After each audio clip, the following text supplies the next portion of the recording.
what's up, everybody? Thanks for joining me today. But I don't want to call it Crash Out Friday because it's Thursday. And I'm not doing that segment right now. But I just had to get on here to talk about some things that really tick me off that I don't like. To turn that down so you can hear me a little bit. And that's basically Matt Barnes, his situation. Matt Barnes has had a whole lot to say about a whole lot of black men, especially black male analysts, black male journalists, black male former athletes. But he don't never have a lot to say about these white analysts that get on here and talk shit about players and give their opinion. And see, I get you trying to defend people when you don't like that they're being disrespectful to certain players and stuff. I get that as a former athlete. That's your job. But my problem with him is, why are you getting mad at black men for having an opinion? Is that a problem? And that's a trend I've been seeing a lot during the last 2 or 3 years now. It's like they get mad when a black man gives his opinion and it doesn't go along with what the mainstream wants to tell you. But it's like, I got this to say to Matt Barnes. Who died and made you the boss of black men?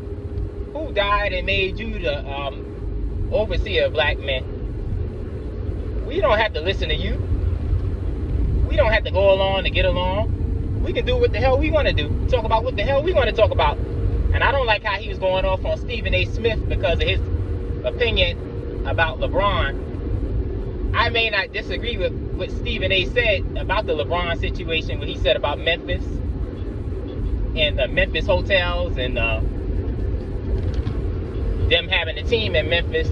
He said basically that the Memphis Grizzlies need to move to Nashville because that's a growing and developed city, which I kind of agree with him on. But they said his comments was not good because it hurt the black community, and he was on the golf course and all that. That's what, I'm paraphrasing what Stephen A. Smith said about that. He said LeBron shouldn't have said that because it was a comment on the black community, and he said he was on the golf course playing with white guys, which I don't understand. But I personally think LeBron was talking about the facilities, as far as the basketball facilities and hospitality, as far as like the hotels and the safety for the players that play in Memphis or play on the road too, that play against Memphis. But I don't see how that's a problem. LeBron gave his opinion, but people are getting pissed off saying he shouldn't have said that. He can say what the hell he want to say. But I also don't like how Matt Barnes got on LeBron, not LeBron, but how he got on Stephen A. Smith about that. But I think Matt Barnes did that to check Stephen A. for the Democratic Party, to try to tell him, you need to stop telling black men to think for themselves, and you need to get back on the plantation and tell them how to act. That's what I think that was. It was more on politics. Like Kwame Brown, he brought that up, and I said, yeah, he's right. But also, too, he started going off on Pat Bev because he made a comment about James Harden being better than D. Wade as the all-time great shooting guard, which I disagree with. I think D. Wade is the third greatest point shooting guard behind MJ and Kobe Bryant, of course. But I'm not going to sit here and say Pat Bev shouldn't say that. This is opinion. I get why he said it. I may not agree. I may think he'll go crazy for saying it, but that's his opinion. And as an American, you have that right to share your opinion. But my thing on Matt Barnes is, anytime it's a black male that gives his opinion, you have a problem. But when it's a white male on TV, you don't say shit. So he been going off on Pat Bev, getting personal. I didn't like that.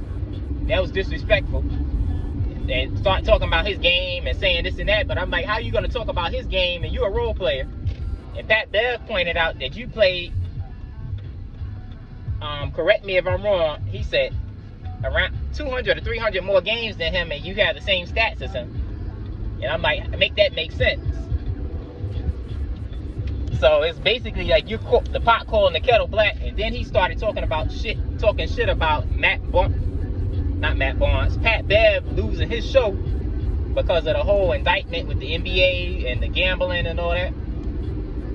So I'm like, man, why you always got to get personal when it's black men giving their opinion, but white men, you don't say shit?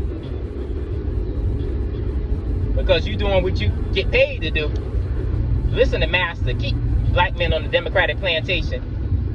And he also got mad at Stephen A. He basically told why he's mad with Stephen A. And he went after Jason Whitlock too. And I think that was wrong too.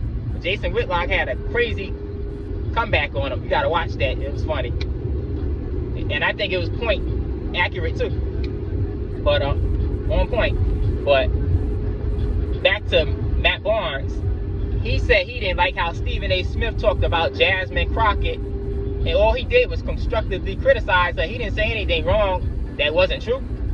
He didn't call out her name. He just gave her constructive criticism. And he said, I didn't like how he talked about Serena Williams and Michelle Obama. I'm like, what does that have to do with anything? A black man can't give his opinion about black women or women in general or white men or any other race of men, but everybody else can talk about us? I'm like, that doesn't make sense. But all I'm saying is, I'm here just to call out the hypocrisy about this stuff and how people don't want to call out the mess that's going on in our society. And it's like, we got to start talking out against this agenda that they're running on us. And they're trying to tell us to go along to get along. It's like, I don't like it. But